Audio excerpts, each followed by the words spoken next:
Hello and welcome to the grounds of Inverarary Castle, completed in 1789 by the 5th Duke of Argyll, after his family had moved a river and relocated a village, presumably because they were spoiling the view.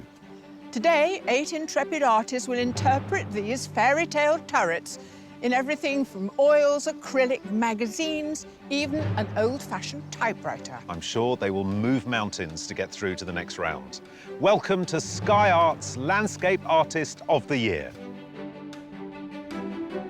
From the castles and lochs of the Scottish Highlands to Kent's sandy beaches, We've travelled across Britain searching for stunning scenery for the artists to paint. Are you quite pleased it's been a reasonably cloudy day today? For a Scotsman, I'm overjoyed. That castle, it's not grey, it's really green. But yours is really green. from hundreds of applications submitted, only 8 competitors have been picked. And today we have 6 professional artists: Dawn Beckles, Nikolai Bohadziev, Alan Martin, Martina Krupikova, Andrew Halliday, and Kira Rathbone. I feel excited because you don't know what's going to happen. I think that makes interesting art. And joining them are 2 amateur artists, Nick Shaw and Sam Hencher. I think the competitive streak in me will sort of push me to do something that I'm happy with, I hope. Maybe I shouldn't say that. As usual, the artists will work under the watchful eyes of our judges: award-winning artist Taishan Schurenberg, independent curator Kathleen Soriano, and art historian Kate Bryan. Just let me tell you, it's blowing my mind watching you do this. They're all competing for an extraordinary prize, a £10,000 commission from the Imperial War Museum. To mark the centenary of the First World War armistice, they'll create an artwork inspired by the landscape of a forgotten battlefield. As well as the chosen 8, we've invited 50 more artists to compete as wildcards. Just one of them will go through to the next stage of the competition. Do you like that castle? I mean, if I was given it, I'd force myself to live in it. So, which of today's artists will win a place in the semi-final? What is that thing up there? Maybe it was a bin store. A bin store? Yeah, it could be. You never know. That's a long way to take your bins, isn't it?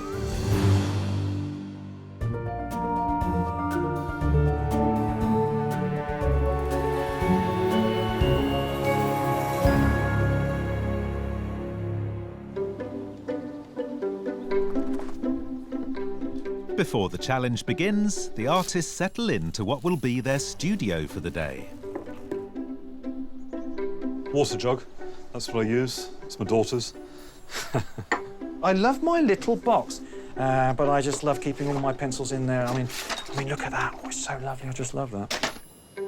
All of the Heat artists have been selected on the strength of a digital submission, and now the judges can examine the original artworks. Welcome to the castle wall. And we start with something quite perky. We don't often get the use of fluorescence or neons. There's something natural about it, and then there's something fantastical, and it's got a bit of a sort of buzzing energy between the two. I think it's very dreamlike. Yeah. It's all there, but in a sort of different dimension. I think it's very beautiful. I quite like that consistency of brushstroke. I think that's one thing that I think actually helps hold the whole thing together. They've used the figure of the child very cleverly as the child looks up at the sublime, and we're getting this sense of sort of being overawed by the size of the mountains. A misty bridge. All that fantastic architectural detail helps the viewer work their eye through the composition, so it has real movement and energy, even though you know it's this solid, heavy mass. Everything's been reduced to this monochrome, and it's so quiet that I can almost hear the wind in the trees. It takes me there. I hope they work in this way today, because the castle has got a sort of element of kitsch about it, and so I'd love to see them go Gothic filmic. I wouldn't go near there on my own. Now, this is a first. I've never seen a piece of artwork created in this way, with a typewriter. Wow, that's really clever. But it's weird, like a time lapse. It's like multiple images. They've got such a good sense of narrative, of carrying our eye across the scene. I think the trees are particularly incredible. You can almost feel the bark on it, and how you do that with brackets and letters is just amazing. It is a beautiful rendering of all of these different panes of glass. The way that the light is bouncing off them. You could absolutely tell that you're blinded walking down that pavement. There are figures in front of you and they're completely silhouetted. I think it's also clever compositionally, so it's pulling you down the centre of that road. I think the colours are very beautiful. The whole thing lives off artificial light and the colour being turned up to 11. So I keep on looking into all the windows, and I think that's lovely. Those little sort of vignettes of human life that are living in this sort of densely packed city. It looks like a magazine collage and it's quite slickly done. What we're looking at is, you know, a really abstract landscape which has been put together in quite a joyful way. It's really got a lot of energy in the way that these things all clash. If they're using magazine clippings, would you say they have their work cut out today?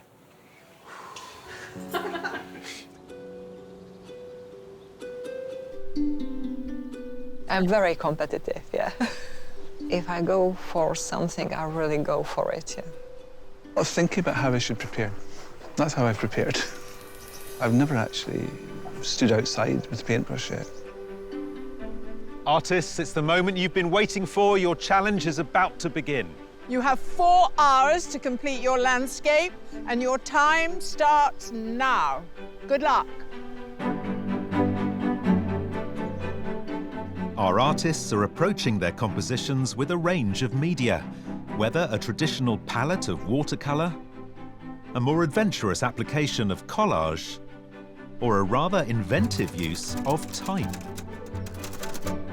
The view today is of Inverarary Castle, the 18th century ancestral home of the Duke of Argyll, whose romantic Baroque architecture resembles something from a child's fairy tale. I want the castle to look more Gothic. I'd like to look like sort of dark, strange things happened here. I'm not looking for Downton Abbey. Austere. Yeah, I'm looking for more Tim Burton. And we've got artists here perfectly qualified to do that from those submissions. But it is a bit of a challenge, isn't it, with this weather as well? While it does, to a certain extent, bring out all the colours, it is essentially grey and green. Yeah, if I were them, though, I would rather paint in this kind of condition than in bright blue skies. Too sweet. Too sweet. Then you're in Disney. No, I want it to be Scotland, Inveraray, rainy, grumpy. Yeah, that's what I'm looking for. It happened by accident, the typewriter art thing. I was pressing the same key over and over, and I just liked how that made a pattern, and yeah, I suddenly started thinking of the letters as shapes and textures. For the past 14 years, Kira Rathbone's been earning a living from her intricate type-based artworks. She's often found typing on the streets near her West London home. Her 5-page panoramic submission interprets the shops and crowds of Chiswick High Street through letters, numbers, and symbols.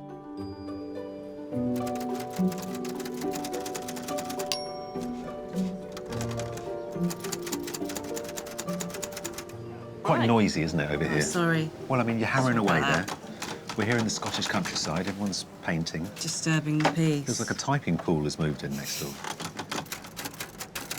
To see what's happened below, you have to scroll back and forth, don't you? I do see it like a pencil, Yeah. because I can go wherever I want on the page. For example, I will probably get a bit of clouds in. Right. Oh, I don't have the @ sign here today. Oh. But something similar is like that dollar sign. yeah. It's just got a nice Or sort the of ampersand. fluffy. Yeah. Do you spit on word processors as you pass them? They upset you? We won't talk about that. Okay.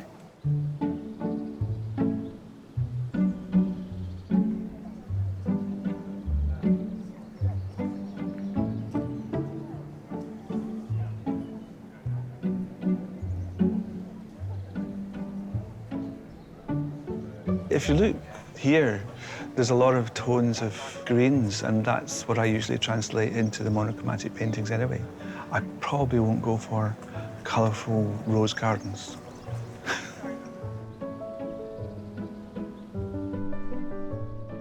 Professional artist Alan Martin gave up his career as a graphic designer 8 years ago to dedicate his life to painting.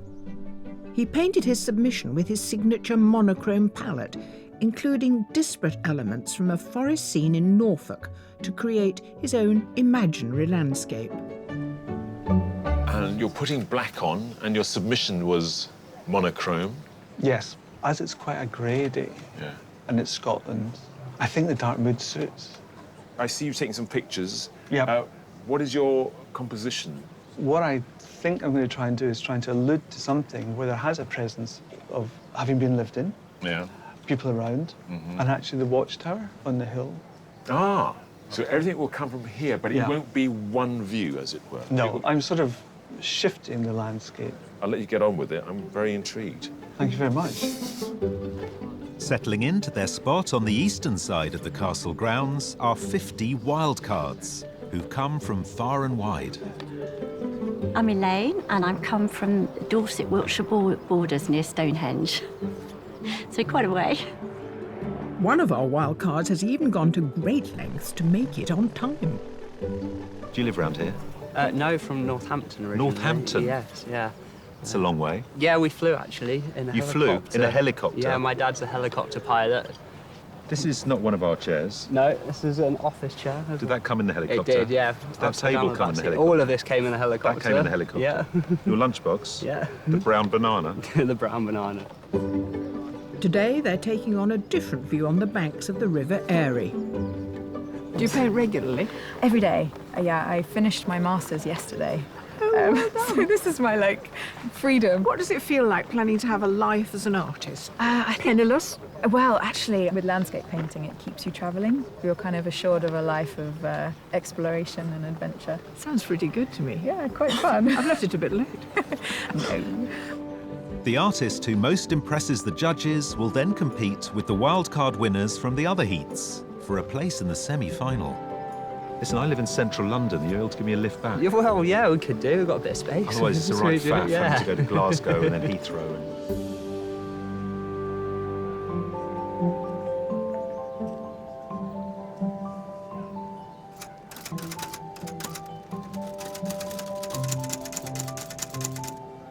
I brought with me the spatula, which is the most important thing for me, because I'm not using brushes. Professional artist Martina Krupikova came to the UK from her native Czech Republic 3 years ago. Her submission is of a misty railway bridge in Prague and was painted in her customary way, starting with a black canvas and using only a palette knife. I know that this is your technique, and it's very surprising that you come with a canvas entirely black. But you always do that, don't you? I always do it, yeah. Sometimes I'm using the black canvas as the dark bits. So, for example, when you look at the windows, I will leave the black canvas in the windows. Right. So suddenly it has absolutely different effect than when you start on the white canvas. And the castle, will you paint the castle grey? Not grey, there is lots of colors. But it'd be kind of grey, green. Initially, it just looks like a grey castle to me. But when you say green, I start to see green. Well, I won't delay you any longer. I want to see the paint come on here. Me too. I'm painting the whole castle. That I'm pleased with. Have I got a strategy in my head? Drawing out and filling in. Oh, that doesn't sound very good. When Andrew Halliday isn't working as a framer in a gallery, he's painting in his garden studio in Hampshire. His submission, a nocturnal cityscape inspired by a trip to Manhattan, reflects his love of architecture and displays a bold use of colour. I love the windows in your submission, and that's what all I wanted to do was sort of peek through and see what people were up to in their rooms, but I couldn't quite make it out. You could put the odd duke in, couldn't you, or something? Or a dog sort of peering out. Your colour palette is sort of out there.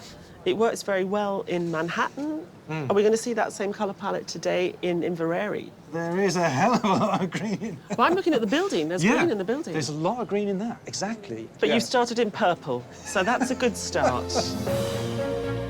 Competing for a place in the semi-final, our artists are nearly 1 hour into their 4-hour challenge.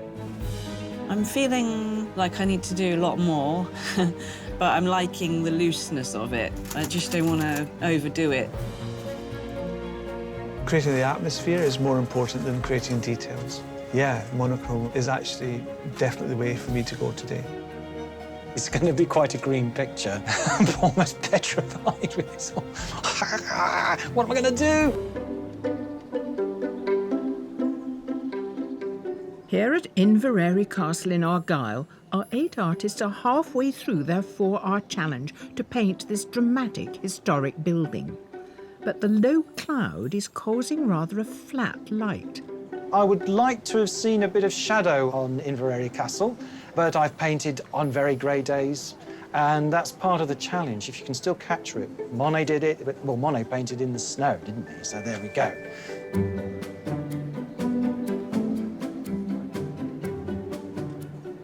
So we're here in the beautiful Scottish countryside with an amazing, serene, imposing castle. Nothing but the sound of birds and typing. Is that bothering you? I might throw down my easel at some stage and storm off. That would be good, if you could. When he's not working as a visual effects artist, Sam Hensher loves to paint en plein air. His submission of a wintry afternoon in the Yorkshire market town where he grew up draws on his preference for intriguing compositions. I've decided we're a bit too close. OK. I don't want to fill the picture with the castle. OK. Beautiful though it is. Yeah. And I'll have it as a focal point, but I think it's nice to show a bit of the landscape it sits in because it's such an epic thing, and I think it's a shame not to include it. Your board is very much widescreen. I've actually just got the art, but I've actually just glued 2 boards together. Right. I couldn't carry them all in my suitcase. I almost feel like I want to paint 360 degrees, like the whole world is a circle.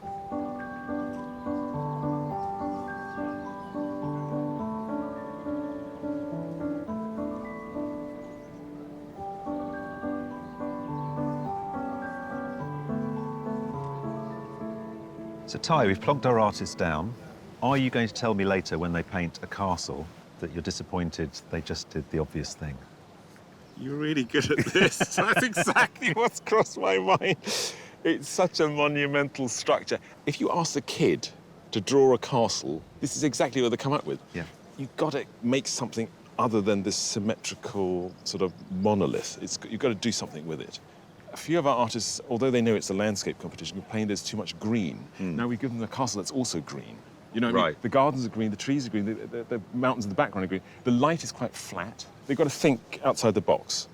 And if you were painting this today, yes, what would we get? We're in Scotland. There's big skies. There's mountains in the background. I'd try to find some way of creating distance and having solidity of the gardens and the castle. I think I would get my teeth into that, really. The structure. Do you like that castle? Would you? I mean, if I was given it, I'd force myself to live in it. It does feel to me like a fairy tale castle. I think Rapunzel is up there, Rumpelstiltskin's in the basement, and Dracula's floating somewhere. And Dracula is having some cheese on toast in the kitchen.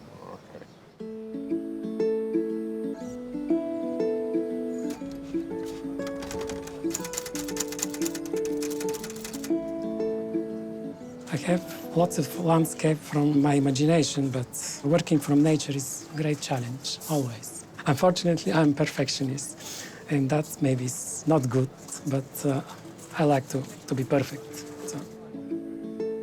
Originally from Bulgaria, professional artist Nikolai Boyadziev draws on his imagination to create his typically abstract landscapes, and, as with his submission, he uses magazine clippings and acrylic paint on board.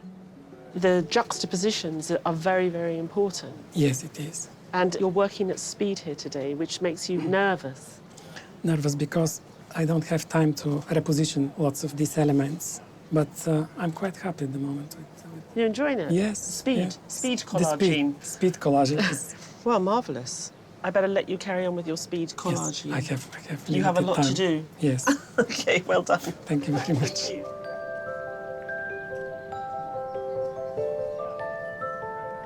I have decided to leave out the castle because it wasn't working with the composition, and I'm more into plants and greenery, so there is no castle in my painting of Inverarary Castle.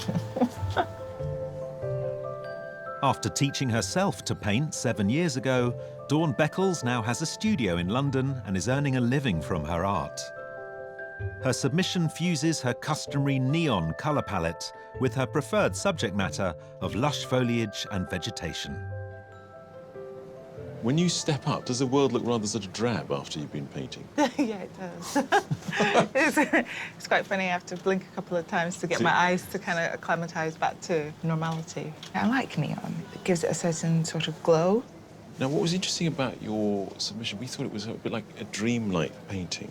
Are you in your imagination again? Yeah, because what I've done is I've taken pictures of particular plants and then putting them all together. Is the castle going to make any appearance at all? It was going to be there, but... What, right on the left edge? Yeah. And now it's even fallen off that bit? It's fallen off the left edge.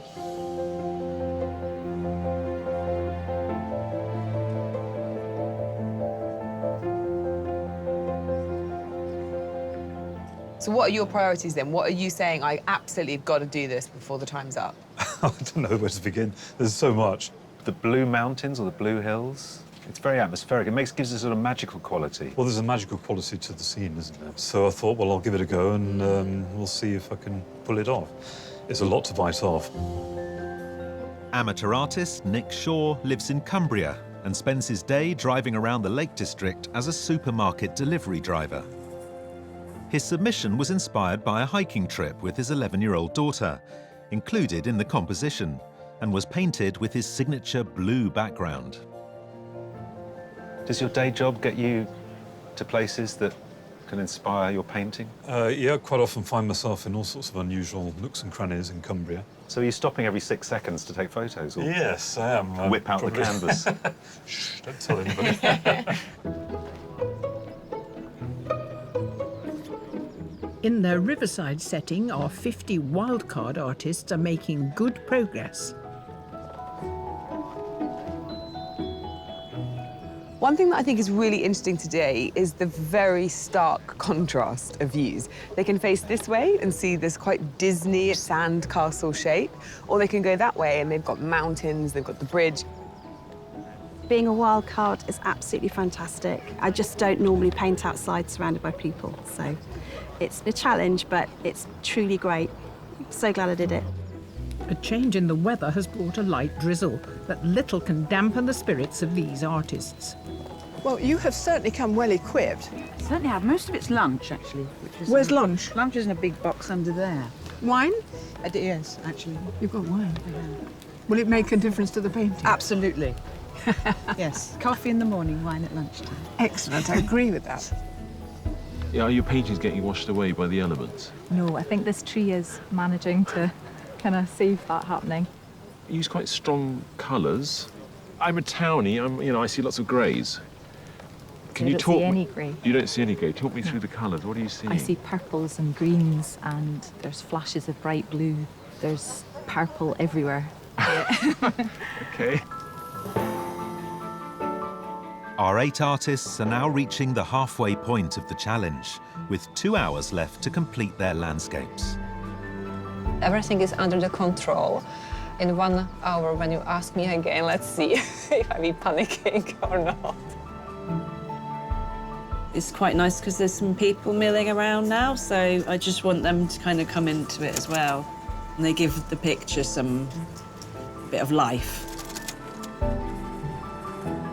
I should have just chosen a section of the tower or something, perhaps. Yeah, I've kind of bitten off more than I can chew, I think. In Argyll, amidst the dramatic backdrop of Inverarary Castle, the artists are halfway through their 4-hour challenge. With the sky now resolutely overcast, our artists are having to work hard to convey depth in their pieces.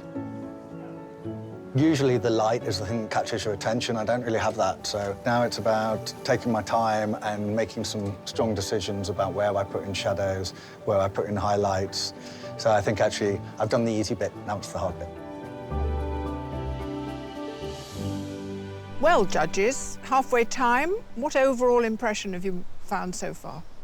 I think we've got two quite distinct camps of artists. It's people who have got an alternative narrative and those that are going with quite a full frontal, joyous celebration of this Scottish castle. Let's start with Andrew. Well, he's certainly enjoying it. Yeah, I love watching him paint, actually. That sort of luminosity that he gets with the range of colours. Yeah, he's a joy, really. I'm kind of startled that he was able to sort of adapt to this outdoor Scottish landscape when he gave us that sort of brightly coloured urban submission. Kira, the typist, how's she doing? I'm completely under the spell of watching her do it. To have the duality between something which is technical, machine-based, and then have something which is so atmospheric and intuitive. It's amazing to see that combination. She basically draws with the typewriter, and I can't get over the speed with which she works. What about Alan? As a Scotsman, he felt the stories here, and what I see, he's absolutely caught that. He has rearranged everything, so he's sort of got the building blocks of something he's happy with, but now we need to see it sort of come to life a bit. I think we do need a few more plays of light. Dawn is not going for the castle at all. She's certainly going for a sort of fairyland. She walked around the garden and took pictures and found corners and has collaged those different sort of plants together. I do really enjoy the painting. I love the colour, I love the sort of symbolism in it. I like the way she's stippling the trees in. But, you know, is it going to stand up against some of these representations that we have of the day? That's my worry. What about Sam?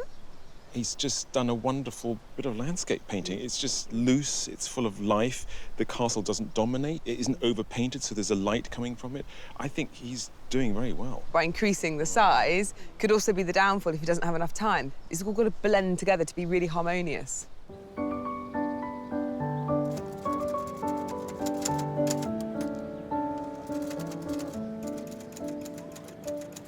You started to introduce lines here. I can smell the roses on this overcast summer's day. Why did you start to do that? Just smell the roses. Smell the roses? So I just really wanted it to be really specific to today. I'm seeing this waving around. What is on your fingernails? Oh, what that? That's enough. That's enough. It's to remind me to stop. It's what my little son says when he's painting. He puts a bit of yellow and then he goes, it's enough. And then red, and then he goes, that's enough. So it's like, yeah, he's got it, you know? Stop. Yeah. Keep the instinct going.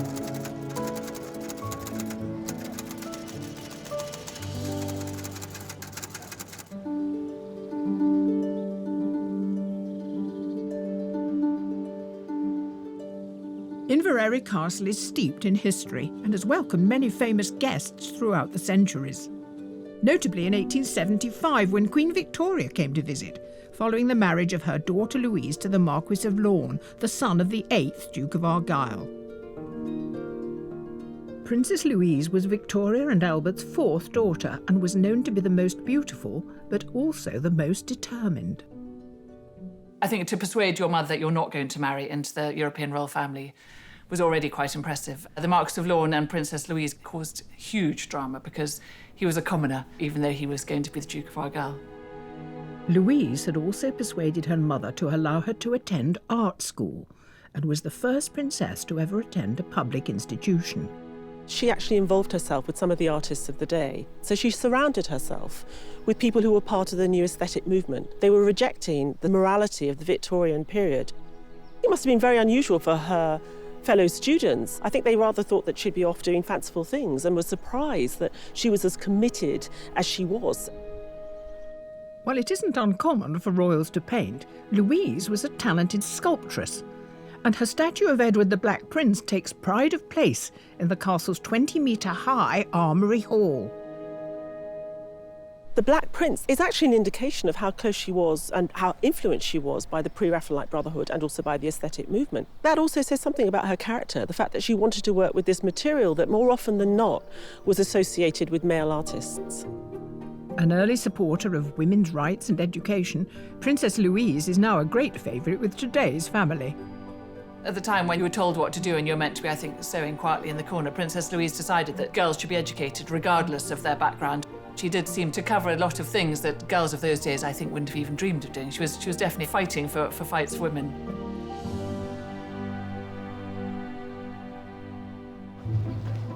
In the castle grounds where Princess Louise once roamed, our wildcard artists have been busy painting for almost 4 hours. You're painting. Trying to. And Fiona, I'm sitting. you're sitting. Yeah. How many days away from having that baby are you?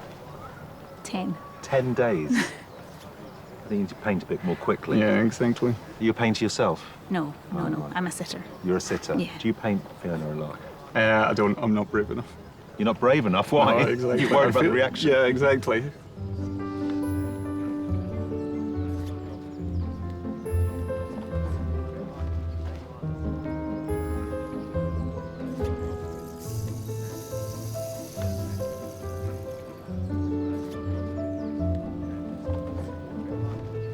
We've got some very good painters. I think the standard's comparatively high. There's a woman actually who's made a very big work, and hers has got a real softness to it. And there's one artist in particular who's right down by the lake, a gentleman, and his colours are really sort of pale, but there's a featheriness. The way the paint's put on, it's Yeah. got a softness, and it is this silvery light, isn't it? Yeah. Absolutely. My favourite's still this fantastic scene that makes me think of Cézanne with all the red bushes in the foreground. I And think that interesting way of putting Yeah, it, and the I think composition where it still comes out. the use of colour is great. I've seen it, I agree. Cool, we're going to win it. That is a great view. And I think you've caught it rather well, the beautiful view. Congratulations. Oh my goodness! Thank you so much. Thank you. It's amazing to meet you. Thank you so much. I'm completely overwhelmed. I'm very, very chuffed. Penny Overton from Warwickshire will now join a pool of wildcards from across the heats, and the judges will choose just one of those 6 to go through to the semi-final.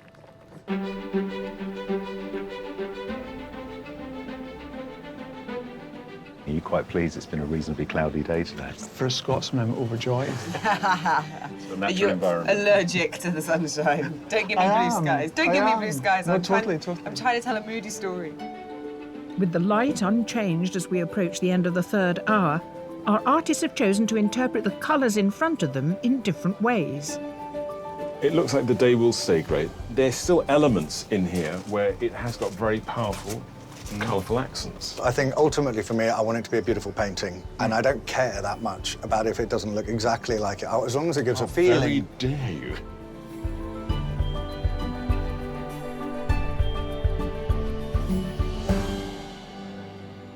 Well, now, I've been talking to a number of the artists, and they've all said, you know, that castle, it's not grey, it's really green.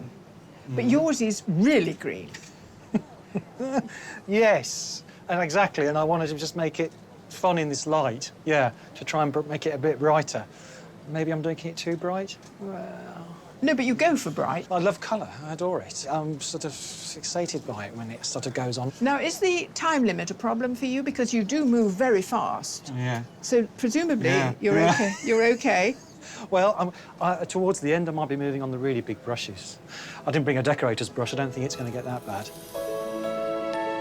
As the end of the 3rd hour approaches, our 8 artists are entering the final stages of the challenge. Still a lot to do. My panic was at about 5 before, it's about 15 now. I'm feeling that I've got to just lighten up areas and darken other areas. So there's just a bit more difference in tone. I just don't want to overdo it. I have to remember that's enough. Here at Inverarary Castle in Argyll, our 8 artists are nearing the end of their challenge.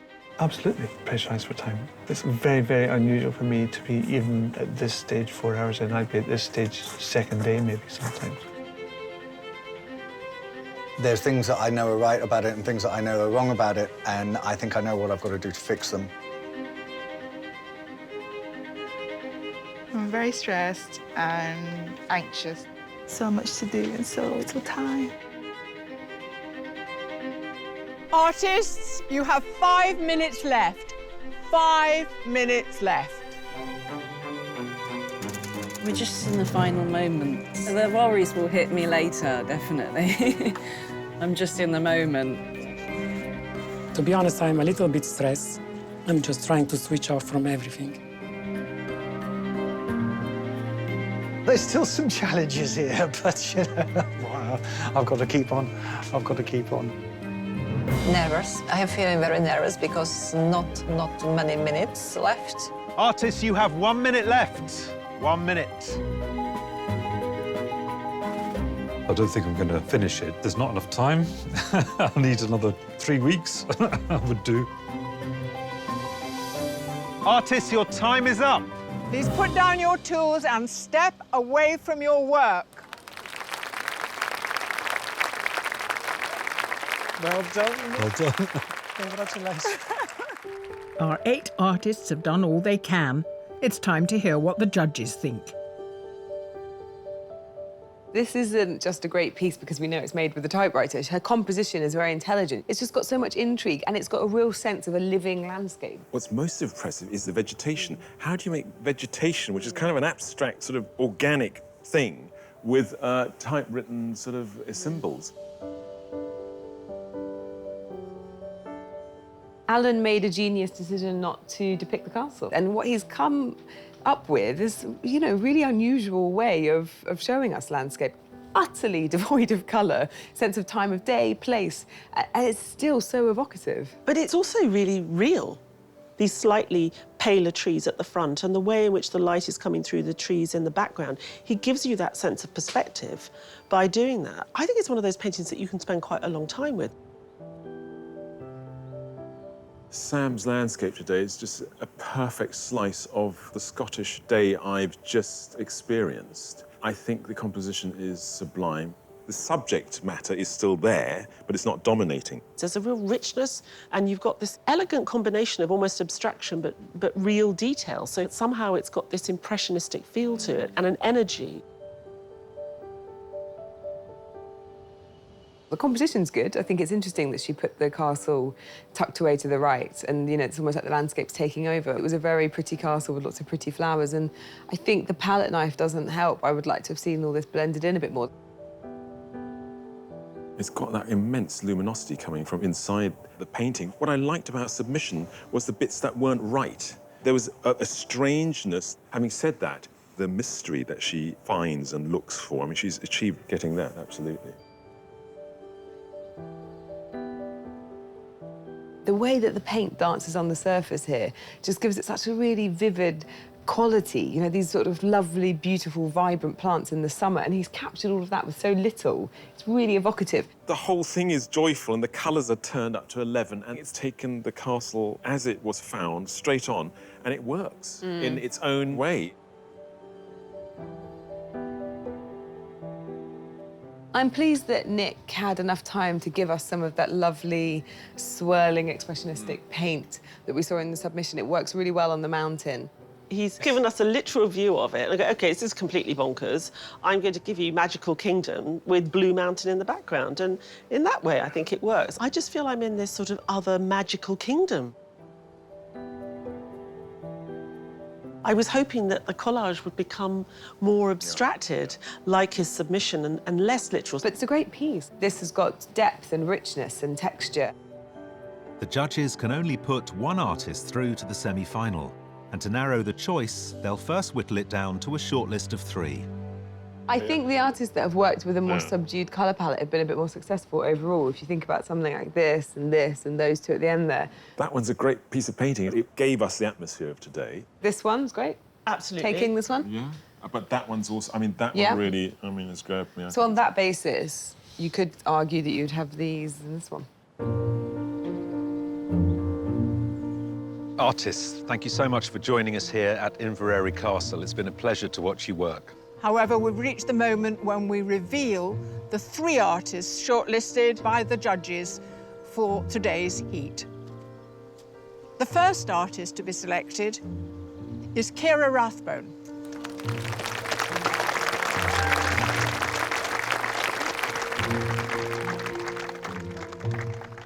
The second artist, Sam Hensher.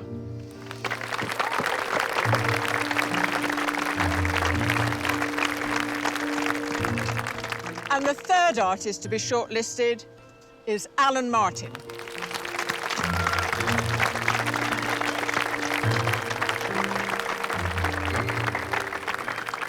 Hard luck to the artists who haven't made the shortlist, but thank you so much for your efforts. Yes, well done. Well done. It was close, not me.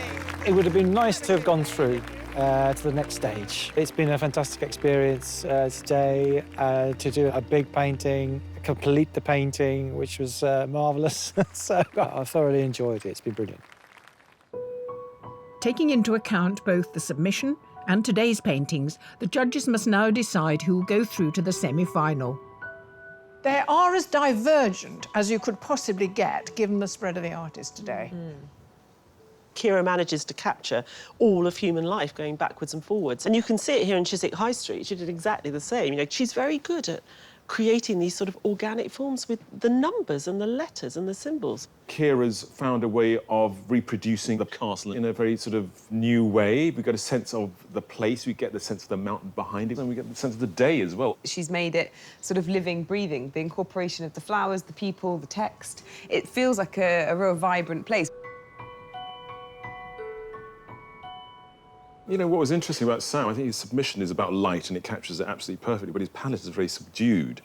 And that passage in the middle with the big purple tree, I think is a beautiful bit of painting. He's picked up on that wonderful observation about shadow and the dark that he had with his submission, but he's done it in the hills as well. And I think you often get that sort of blueness in the twilight of the day. I think he's taken some artistic license and it works well. I think out of the three, Sam had to adapt the most today from his submission. He wasn't going to get the exact kind of light that he was after, and he wanted to make sure he delivered a really great composition that he thought, OK, I'll give you the castle, but he also delivered a fantastic passageway through that landscape. Then we moved to Alan. Being a Scotsman, he felt he understood the stories of the mountains here and thought, that's a watchtower, I understand, and it says more about Inverarray than that huge castle in front of me. And I think he used it well. His submission, there's a photographic realism. Today, there's a paintedness that he's putting paint on. The language is much more interesting. He started to really play around with texture so that the light would catch it in different ways. And he lightened some areas up. He didn't give us the same level of detail that he did in the submission, so he gave us just enough. And I think it's a brilliant painting of Inveraray. We've got a long history of artists working in only one colour. You know, he's part of that tradition, and I really admire him for staying true to it. Kira, Sam and Alan, we've come to the difficult part of the day. We can only take one of you through to the semi-final, and the judges have made their decision. They have indeed, and the artists that the judges have selected to take that place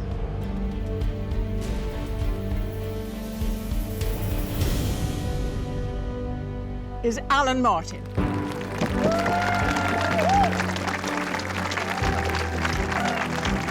Thank you.